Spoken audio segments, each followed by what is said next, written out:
por mí. Aquí lo espero en Miraflores. No se tarde en llegar, cobarde. Venezuela நாட்டின் அதிபர் அமெரிக்க படைகளால் கைது செய்யப்பட்டிருக்கிறார். ஜனவரி 3ஆம் தேதி அதிகாலையில இந்த சம்பவம் நடந்திருக்கிறது. திடீரென்று நடந்த இந்த தாக்குதல், இந்த கைது உலக அளவில் ஒரு பெரிய பரபரப்பை ஏற்படுத்திவிட்டது. பல நாடுகள் கண்டனம் தெரிவிக்கிறது, சில நாடுகள் வரவேற்கிறது, பல நாடுகள் அமைதி காத்துக் கொண்டிருக்கிறது. என்ன நடக்க போகிறது? ஏன் வெனிசுவேலா நாட்டின் அதிபர் கைது செய்யப்படுகிறார்? யார் இவர்? நிக்கோலஸ் மஜுரோ மொராஸ். இவர் ஒரு பஸ் டிரைவர், யூனியன் லீடரா வராரு. இதற்கு முன்னால் இருக்கக்கூடிய ஹியூகோ சாவேஸ் என்ற அந்த முன்னாள் வெனிசுவேலா அதிபருடைய கட்சியில இவரும் சேர்கிறார். பின்னர் வெளியுறவுத்துறை அமைச்சராக மாறுகிறார். அவருடைய வைஸ் பிரசிடென்டா வராரு. அதன் பின்னர் 2013 இவர் வெனிசுவேலா நாட்டின் அதிபராக மாறுகிறார், தேர்ந்தெடுக்கப்படுகிறார். இவர் தேர்ந்தெடுக்கப்பட்டதிலிருந்து இவர் மீது பல குற்றச்சாட்டுகள். வெனிசுவேலா நாட்டில் பாத்தீங்கன்னா நிறைய ட்ரக்ஸ், கோகேன், மற்ற விஷயங்கள் எல்லாமே பயிரிடப்பட்டு கொண்டு வருகிறது. இவற்றையெல்லாம் வெனிசுவேலா கடத்துகிறது. இதற்கு உடந்தையாக அதிபர் இருக்கிறார். அவர் கூட இருக்கக்கூடிய அந்த கார்டல் இருக்கு. இதற்கெல்லாம் அதிபர் தான் பொறுப்பேற்க வேண்டும் சொல்லி 2016 ட்ரம்ப் அவர்கள் பதவியேற்ற போதிலிருந்தே சொல்லிக் கொண்டு வருகிறார். 2017 ட்ரம்ப் அவர்கள் வெனிசுவேலா மீது தாக்குதல் நடத்தலாம், வெனிசுவேலா மீது ஒரு போர் தொடுக்கலாம், வெனிசுவேலாவுடைய அதிபரை நாம் கைது செய்யலாம்னு சொல்லி பேசிக்கொண்டே இருந்தார். ஆனா 2020 அவர் அதிபராக இருந்தவரை அப்படி ஒரு சம்பவம் நடக்கவில்லை. அவர் கைது செய்யப்பட்டு அமெரிக்காவுடைய ஒரு விமானம் தாங்கி போர்க்கப்பலிலே சிறை வைக்கப்பட்டிருக்கிறார். நியூயார்க் நகரத்திற்கு கொண்டு வரப்படுவார். அங்க அவர் மீது ஏற்கனவே குற்றச்சாட்டுகள் பதியப்பட்டிருக்கிறது. இன்டர்நேஷனல் ட்ரக் டிராபிகிங் என்ற அடிப்படையில் அவர் மீது குற்றச்சாட்டுகள் தாக்கல் செய்யப்பட்டிருக்கு. பாம் பாண்டி இவங்க நியூயார்க் ஸ்டேட்டுடைய அட்டார்னி ஜெனரல். அவங்க இவர் மேல குற்றச்சாட்டுகள் இங்க இருக்கு, மஜுராவை நாங்கள் இங்கே விசாரிப்போம் அப்படின்னு சொல்லி ஒரு தகவலை தெரிவித்திருக்கிறார். மற்ற உலக நாடுகள் எல்லாம் என்ன ஒரு மாறியான பல கண்டனங்களை, ஆதரவு குரல்களை அமைதியாக வேடிக்கை பார்த்து கொண்டிருக்கிறது. குறிப்பா ரஷ்யா உடைய அதிபர் புட்டின் அவர்கள் இதை கண்டித்திருக்கிறார். It is an armed aggression என்று சொல்லியிருக்கிறார். நாங்கள் துணை நிற்போம் வெனிசுவேலாக்கு அப்படின்னு சொல்லியிருக்காரு. Cuba it's a war crime அப்படின்னு சொல்லியிருக்கு. கொலம்பியாவுடைய பிரசிடென்ட் அவர் இதை எதிர்த்திருக்கிறார். அர்ஜென்டினாவுடைய பிரசிடென்ட் வரவேற்றிருக்கிறார். ஜேவியர் மிலே இவர் அமெரிக்காவுக்கு மிகவும் நெருக்கமானவர் அப்படின்ற அந்த ஒரு அறியப்படுபவர். அவர் இதை வரவேற்றிருக்கிறார். குறிப்பாக ஐரோப்பிய யூனியன் இதை பத்தி ஒரு தெளிவான ஒரு விளக்கத்தை அறிக்கையோ கொடுக்கவில்லை. என்ன சொல்றாங்கன்னா, மஜுரோ இஸ் அகைன்ஸ்ட் டெமோக்ரசி. வெனிசுவேலால மஜுரோ இருக்கும் போது டெமோக்ரசியே இல்ல அப்படின்ற ஒரு நியூட்ரல் ஸ்டாண்ட எடுத்துக்கிட்டு இருக்காங்க. இன்னும் பல நாடுகள் இதற்கு எப்படி ரியாக்ட் பண்றதுன்னு தெரியாம முழிச்சிட்டு இருக்காங்க. ஏன் இது நடக்குது? ஏன் இந்த வெனிசுவேலா நாட்டின் மீது அமெரிக்காவிற்கு எப்பவுமே ஒரு கண்ணு இருக்கு அப்படின்னு சொல்லி பார்த்தோம்னா, வெனிசுவேலா நாட்டினுடைய பொருளாதாரம் ஆயிலை நம்பி இருக்கு. வெனிசுவேலா நாட்டுல ஒரு தீராத எண்ண முடியாத அளவிற்கு எண்ணெய் வளம், அதை எப்படியாவது எடுத்துக்கொள்ள வேண்டும். அமெரிக்கா பாத்தீங்கன்னா, அமெரிக்காவுடைய இம்பீரியலிசம் எந்த நாடுகள் மேல இருக்கும்னு பாத்தீங்கன்னா, எந்த நாடுகள் எல்லாம் கனிம வளங்களோ இல்ல எண்ணெய் வளமோ இருக்கோ அந்த நாடுகள் மேலாம் இந்த அமெரிக்கன் இம்பீரியலிசம் பாய்ந்து கொண்டே இருக்கும். அது ஈரானா இருக்கலாம், இதற்கு முன்னால பனாமாவாக இருக்கலாம், இப்போ வெனிசுவேலா. தென் அமெரிக்கால இப்படிப்பட்ட இன்டர்வென்ஷன்ஸ் தொடர்ந்து அமெரிக்கா செய்து கொண்டே வந்திருக்கிறது. இதற்கு முன்னால 90களில் பனாமா என்ற அந்த நாட்டை இதே மாதிரிதான் மேனுவல் நொரிகா அப்படின்னு சொல்லி அங்க ஒரு பிரதமர் இருந்தாரு. அவர் ஜனநாயகத்திற்கு எதிராக செயல்படுகிறார், ட்ரக் டிராபிகிங்ல ஈடுபடுகிறார்னு சொல்லி அந்த ஆட்சி மாற்றத்தை அங்கே உருவாக்கியது அமெரிக்கா ராணுவத்தை அனுப்பி.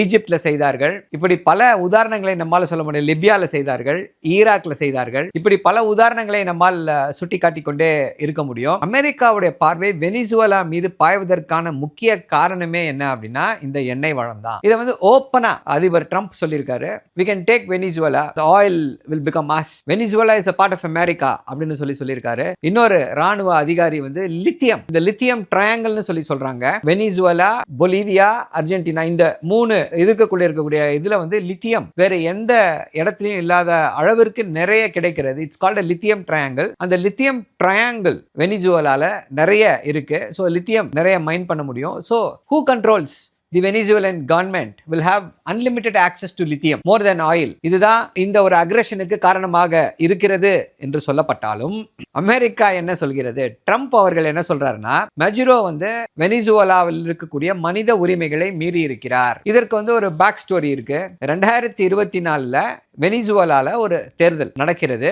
யுனைடெட் அப்போசிஷன் சேர்ந்து எட்வர்டோ கொன்சாலஸ் அப்புறம் மரியோ மச்சாடோ அப்படின்ற 2 பேர். இதுல வந்து எட்வர்டோ கொன்சாலஸ் வந்து அதிபருக்காக போட்டியிடுகிறார். எட்வர்டோ கொன்சாலஸ் தான் ஜெயிக்கிறாரு தேர்தல்ல. ஆனா அந்த நாட்டு தேர்தல் ஆணையம் இல்ல, இதுல எட்வர்டோ கொன்சாலஸ் ஜெயிக்கல, இதுல ஜெயிச்சது வந்து ஏற்கனவே அதிபராக இருக்கக்கூடிய நிக்கோலஸ் மஜுரோ தான் அப்படின்னு அறிவிக்கிறது. இது உங்களுக்கு வேற ஏதாவது சம்பவத்தை நினைவூட்டினால், வேற யாராவது ஒரு பர்சனாலிட்டி நினைவூட்டினால் அதற்கு நாங்கள் பொறுப்பு கிடையாது. என்ன பண்றாங்க, உடனடியாக எட்வர்டோ கொன்சாலஸ் வந்து தீவிரவாதிகளோட தொடர்புல இருந்தாரு, இவர் மீது பல குற்றச்சாட்டுகள் இருக்கு சொல்லி உடனடியாக அவரை கைது செய்ய முற்படுகிறார்கள். அவர் அங்க இருக்கக்கூடிய ஸ்பானிஷ் எம்பசில இம்மீடியட்டா அசைலம் வாங்குறாரு. அசைலம் வாங்கி ஸ்பெயினுக்கு தப்பிச்சு போயிடுறாரு எட்வர்டோ கொன்சாலஸ். இன்னமும் எட்வர்டோ கொன்சாலஸ் ஸ்பெயின்ல தான் இருக்காரு. அவருக்கு பல விருதுகள் கொடுக்கப்பட்டிருக்கிறது. அந்த இன்னொரு எதிர்க்கட்சி தலைவர் மச்சாடோ, மரியோ மச்சாடோ, அவருக்கு 2025ஆம் ஆண்டுக்கான நோபல் பரிசு, அமைதிக்கான நோபல் பரிசு அவருக்கு கொடுக்கப்படுகிறது. அவங்க எல்லாமே ஸ்பெயின்ல இருக்காங்க. இப்போ வெனிசுவேலால இப்போ என்ன நடந்துட்டு இருக்குன்னு பாத்தீங்கன்னா, டெல்ஃபி ரோட்ரிக்ஸ் அப்படின்னு நம்ம மஜூரோவோட வைஸ் பிரசிடென்ட், அவர் என்ன சொல்றாரு, we have not surrendered to the US, we will still fight. அவங்களுடைய கான்ஸ்டிடியூஷன் படி வைஸ் பிரசிடென்ட் வந்து will become the interim president. So அதனால இப்போ இந்த டெல்ஃபி ரோட்ரிக்ஸ் வந்து பிரசிடென்ட்டா வராரு. இப்போ அவங்க கான்ஸ்டிடியூஷன் படி இப்படி ஒரு அசாதாரணமான சூழ்நிலை ஏற்படுது அப்படின்னா 30 நாட்களுக்குள்ள தேர்தலை நடத்த வேண்டும். சோ இப்ப தேர்தலை நடத்துகிறார்கள் அப்படின்னா எட்வர்டோ கொன்சாலஸ், மரியோ மச்சாடோ, இந்த எதிர்க்கட்சி தலைவர்கள் எல்லாம் அங்கே வருவார்களா என்ற ஒரு மிகப்பெரிய எதிர்பார்ப்பும் எழுந்திருக்கிறது. இதை எப்படி பார்க்கிறது, எந்த லென்ஸ்ல பார்க்கிறது அப்படின்னு பார்க்கும் பொழுது உங்களுடைய டிடக்ஷன்ஸ், உங்களுடைய விமர்சனங்களும் மாறும். வெனிசுவேலாவில் அமைதி திரும்ப வேண்டும், வெனிசுவேலாவில் மனித உரிமைகள் பாதிக்கப்படக்கூடாது, அங்க வந்து ஜனநாயகம் மலர வேண்டும் அப்படின்னா நீங்க வந்து அமெரிக்காவுடைய இந்த எதேச்சதிகார போக்கை ஆதரித்து பேசலாம். இன்னொரு நாடு whatever said and done, அது அந்த நாட்டுடைய sovereignty, அந்த நாட்டு மக்களே அதை முடிவு செய்வார்கள். எக்ஸ்டர்னல் ஃபோர்ஸஸ் போய் இதுல வந்து எந்த விதமான ஒரு இன்டர்வென்ஷனையும் பண்ணக்கூடாது, எந்த விதமான ஒரு இடைமறித்தலை செய்யக்கூடாது. இது வந்து இன்டர்நேஷனல் லா அண்ட் ஆர்டருக்கு, இன்டர்நேஷனல் ஆர்டர் என்று சொல்வார்கள், அதற்கு எதிரானது அப்படின்னு யோசிப்பீங்கன்னா அப்போ அமெரிக்கா செய்தது தவறு. என்ன பிரச்சனைனாலும் அவங்க தீர்த்துப்பாங்க, பேசி தீர்த்துப்பாங்க. அது அவர்களுடைய உள்நாட்டு பிரச்சனை. அந்த நாட்டுல ஜனநாயகம் இருக்கிறதா இல்லையா என்பதெல்லாம் உள்நாட்டு பிரச்சனை. இப்படி வந்து உலகத்தின் போலீஸ்காரனா அமெரிக்கா என்ற அந்த விமர்சனங்களும் எழுந்து கொண்டிருக்கிறது. என்ன செய்ய போகிறார்கள் இன்னும் தெரியல. உலகத்துல இதே போல இன்டர்வென்ஷன் எங்கெல்லாம் வந்து இந்த US இன்டர்வென்ஷன் பண்ணிச்சோ, ஜனநாயகத்தின் அடிப்படையில ஜனநாயகத்திற்காக என்று சொல்லுகிறதோ, அங்கெல்லாம் அந்த பாப்புலர் லீடர்ஸ் போன பிறகு லிபியால கடாஃபி, ஈராக்ல சதாம் ஹுசேன், ஈஜிப்ட்ல அப்ப இருக்கக்கூடிய அந்த தலைவர், இப்போ வெனிசுவேலால மஜுரோ, இவர்களை எடுக்கிறது ஈஸி. ராணுவத்தின் துணையோடு American might, American military might, அதை வைத்து ஒருத்தரை அங்கிருந்து எடுத்துடலாம். ஆனா அந்த ரீஜியன்ல அவர்கள் போன பிறகு ஸ்டெபிலிட்டி வருமா, அங்கே ஒரு ஜனநாயக அமைப்பு மலர்வதற்கான வாய்ப்புகள் இருக்கிறதா, துளிர் விடுமா அப்படின்னா வரலாறு வேறு வகையான உதாரணங்களை நமக்கு சொல்லுது. அமெரிக்கா போய் இப்படி ரெஜிம் சேஞ்ச் பண்ண எந்த நாடும் சுபிட்சமாக இருந்ததில்லை, அங்க அமைதி நிலவியது கிடையாது.